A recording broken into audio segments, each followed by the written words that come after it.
Hello and welcome to a new video.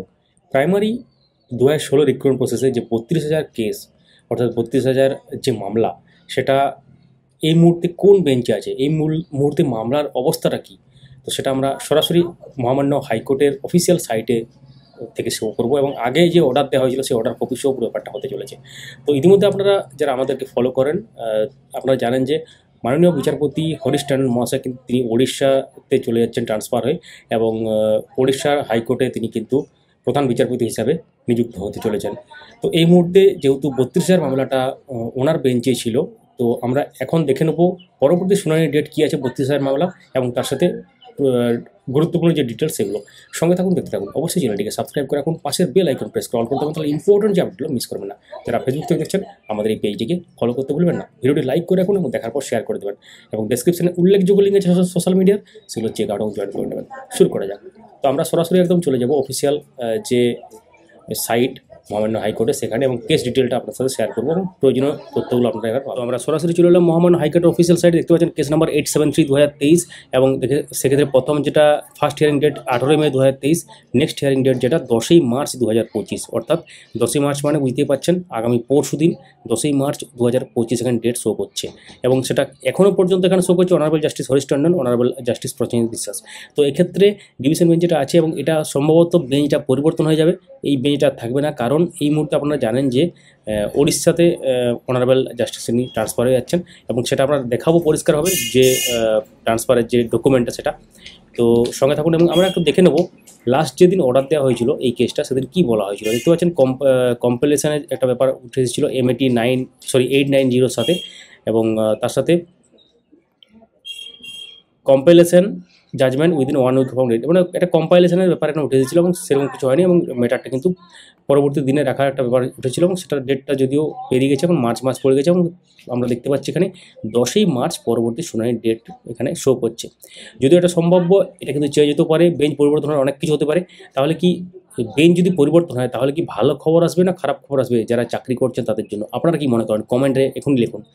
তো আমরা যাবো যেটা ডকুমেন্ট, অর্থাৎ যেখানে লেখা আছে যে তিনি ট্রান্সফার হয়ে যাচ্ছেন ওড়িশা হাইকোর্টে চিফ জাস্টিস হিসাবে, তো আমরা সেখানে চলে যাই।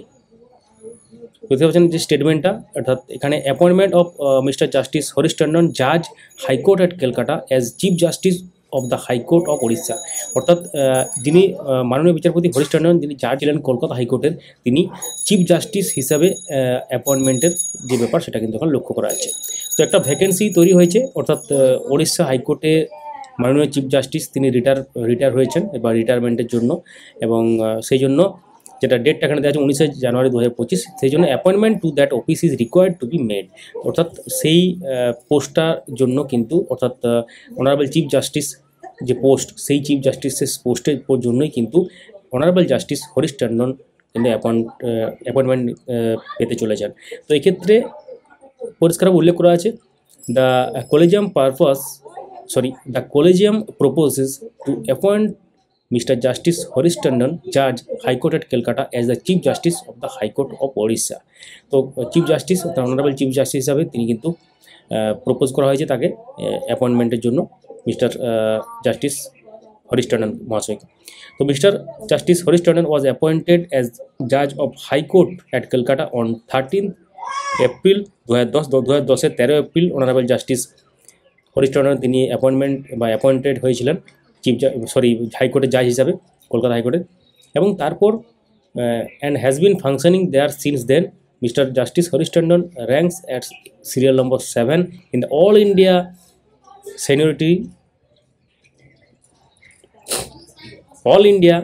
seniority of High Court judges, including Chief Justice. He is a senior Quisney judge in this parent High Court. Before his elevation as a judge of High Court, he practiced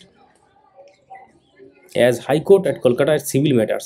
He has acquired extensive experience in dispensing justice. He is considered to be a competent judge and proposes a high level of integrity and conduct required of a person holding high judicial service. তো এটা তার সম্পর্কে লেখা আছে অনেক ব্যাপার, তিনি আগে কোথায় ছিলেন এবং তিনি কোন পজিশনে র্যাঙ্ক করেছিলেন, সমস্ত ব্যাপারটা লেখা আছে, দেখতে পাচ্ছেন স্ক্রিনে। তো এটা আমরা আমাদের যেটা টেলিগ্রাম চ্যানেল সেখানে দিয়ে দেবো, এবং তার সাথে তারপর কি আছে কি, having regard to all relevant factors the collegium is of the considered view that Mr. Justice Harish Tandon is fit and suitable in all respects for being appointed as Chief Justice of High Court of Odisha. অর্থাৎ high court, Odisha হাইকোর্টের মাননীয় chief justice হিসাবে তাকে অ্যাপয়েন্টমেন্টের জন্য যে ব্যাপার সেটা কিন্তু বলা হচ্ছে এবং যে ডকুমেন্ট সেটা আপনারা দেখতে পাচ্ছেন। তো আপনারা এটা নিয়ে কি মনে করেন, এটা নিয়ে কি কিছু মন্তব্য করতে চান, তাহলে সেটা কিন্তু কমেন্টে লিখতে পারেন। প্রত্যেকটি কমেন্ট আমরা দেখব এবং উত্তর দেওয়ার চেষ্টা করব। তো তাহলে আপাতত এই কেসের যে বেঞ্চ সেটা কিন্তু পরিবর্তন হওয়ার প্রবল সম্ভাবনা দেখা দিচ্ছে। তো এখন দেখার বিষয় পরবর্তী দিনে কী আপডেট উঠে আসে, 32,000 যে কেস সেটা কোন দিকে গড়ায়, মানে জলটা কোন দিকে গড়ায় অ্যাকচুয়ালি। সঙ্গে থাকুন, দেখতে থাকুন আপডেট মাস্টার। ভিডিওটি লাইক করুন এবং সবার সাথে শেয়ার করুন যাতে পুরো ব্যাপারটা সবাই বুঝতে পারে, এবং যারা আমাদের আগের ভিডিওগুলো মিস করে গেছেন আমাদের চ্যানেলে গিয়ে ভিডিও সেকশনে গিয়ে আগের ভিডিওগুলো দেখতে পারেন। Thank you so much for watching.